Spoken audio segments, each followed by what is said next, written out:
Hello বন্ধুরা, Bangla study hub চ্যানেলে আবারও সবাইকে স্বাগত। আমরা আজকে দেখব মাধ্যমিক ভূগোল বায়ুমণ্ডল চ্যাপ্টার থেকে কোন কোন 2 বা 3 নাম্বার গুরুত্বপূর্ণ যেগুলো এবারে আসতে পারে, তাহলে তোমরা ফলো করো। প্রথম প্রশ্ন হচ্ছে, অ্যারোসল কি, এর গুরুত্ব লেখো। অ্যারোসল বায়ুমণ্ডলে ভেসে থাকা অতি সূক্ষ্ম ধূলিকণা, লবণকণা, ছাই ইত্যাদিকে অ্যারোসল বলে। এর গুরুত্ব হলো এগুলিকে আশ্রয় করেই জলীয় বাষ্প ঘনীভূত হয়ে মেঘ ও কুয়াশা তৈরি করে। পরের প্রশ্ন, ক্ষুব্ধমণ্ডল কাকে বলে এবং কেন?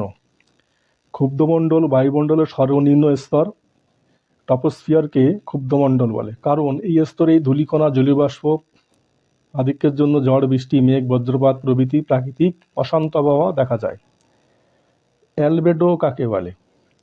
অ্যালবেডো সূর্য থেকে আগত মোট রশ্মির 100%-এর মধ্যে যে 34% তাপ বায়ুমণ্ডল ও পৃথিবীকে উত্তপ্ত না করে মেঘপুঞ্জ, ধূলিকণা ও ভূত্বক দ্বারা প্রতিফলিত হয়ে সরাসরি মহাশূন্যে ফিরে যায় তাকে পৃথিবীর অ্যালবেডো বলে। কোরিওলিস বল কাকে বলে? কোরিওলিস বল পৃথিবীর আবর্তন গতির কারণে ভূপৃষ্ঠে মুক্তভাবে প্রবাহিত বায়ুপ্রবাহ সমুদ্র স্রোতের ওপর যে বিক্ষেপক বল তৈরি হয় তাকে কোরিওলিস বল বলে। এর প্রভাবে বায়ু সোজাসুজি না চলে বেঁকে যায়। আপেক্ষিক আর্দ্রতা বা রিলেটিভ হিউমিডিটি কি? আপেক্ষিক আর্দ্রতা কোনো নির্দিষ্ট উষ্ণতায় নির্দিষ্ট পরিমাণ বায়ুতে উপস্থিত প্রকৃত জলীয়বাষ্পের পরিমাণ এবং ওই একই উষ্ণতায় ওই বায়ুকে সম্পৃক্ত করার জন্য প্রয়োজনীয় সর্বোচ্চ জলীয়বাষ্পের পরিমাণের অনুপাতকে আপেক্ষিক আর্দ্রতা বলে। এটি শতকরায় প্রকাশ করা হয়। বৃষ্টিচ্ছায় অঞ্চল কাকে বলে? বৃষ্টিচ্ছায় অঞ্চল জলীয়বাষ্পপূর্ণ বায়ু পর্বতের অনুবাদ ঢালে যখন পৌঁছায় তখন সেই বায়ুতে জলীয়বাষ্প প্রায় থাকে না এবং কমে যায়, এবং বায়ু নিচের দিকে নামায় উষ্ণতাও বাড়ে, ফলে সেখানে বৃষ্টিপাত খুব কম হয়। একে বৃষ্টিচ্ছায়া অঞ্চল বলে, যেমন পশ্চিমঘাট পর্বতের পূর্ব ঢাল।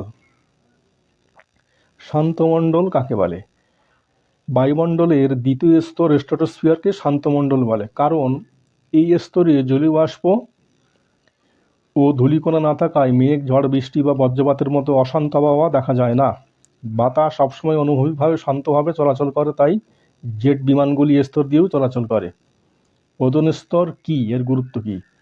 ওজোন স্তর বায়ুমণ্ডলের স্ট্র্যাটোস্ফিয়ার স্তরের 20 থেকে 25 কিমি উচ্চতায় ওজোন গ্যাসের যে ঘন স্তরটি অবস্থান করে তাকে ওজোন স্তর বলে। গুরুত্ব, এই স্তর সূর্য থেকে আগত ক্ষতিকর অতিবেগুনি রশ্মি বা আল্ট্রাভায়োলেট রে শোষণ করে পৃথিবীকে জীবকুলের বসবাসের উপযোগী করে রাখে। একে তাই পৃথিবীর প্রাকৃতিক সৌরপর্দা বলা হয়। দেখো, পয়েন্টটা খুব গুরুত্বপূর্ণ। আলাদা কোশ্চেন হতে পারে যে প্রাকৃতিক সৌরপর্দা কাকে কেন বলা হয়। গ্রিনহাউস প্রভাব কি?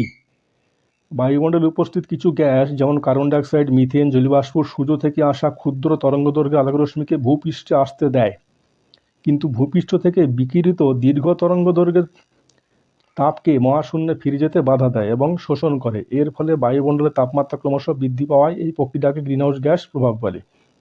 বৈপরীত্য উত্তাপ কি?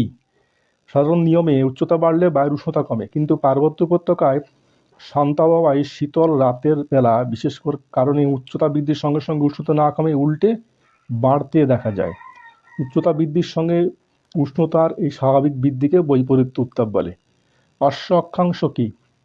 2 গোলার্ধে 25 থেকে 35 উত্তর দক্ষিণ অক্ষ অফশোরিং অঞ্চলের কর্কটীয় মকরীয় শান্ত বলয়কে অশ্ব অক্ষাংশ বলে। প্রাচীনকালে এই শান্ত বলয় বায়ু না থাকায় পালতোলা জাহাজগুলি গতি স্তব্ধ হয়ে যেত, এবং তখন পানীয় জল ও খাদ্যের অভাবে এড়াতে নাবিকরা জাহাজকে হালকা করার জন্য জীবন্ত ঘোড়াগুলিকে সমুদ্রে ফেলিত বলে এই অঞ্চলের নাম হয়েছে অশ্ব অক্ষাংশ।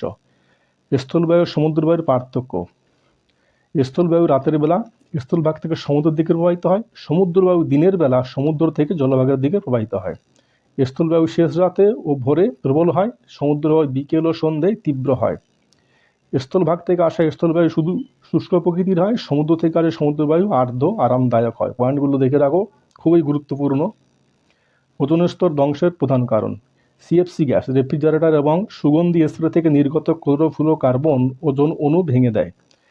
নাইট্রোজেন অক্সাইড, জেট বিমান থেকে নির্গত নাইট্রিক অক্সাইড ও নাইট্রাস অক্সাইড ওজোন স্তরকে দ্রুত ক্ষয় করে। প্রাকৃতিক কারণ সূর্যরশ্মির প্রভাব এবং আগ্নেয়গিরির অগ্নুৎপাতের ফলে নির্গত গ্যাসেও ওজোন স্তর কিছুটা ধ্বংস হয়। তাহলে বন্ধুরা আজকের ক্লাস এই পর্যন্ত। পরবর্তী ভিডিও পাওয়ার জন্য তোমরা পরবর্তী ক্লাস ফলো করো এবং সাবস্ক্রাইব করে পাশে থাকো। ধন্যবাদ।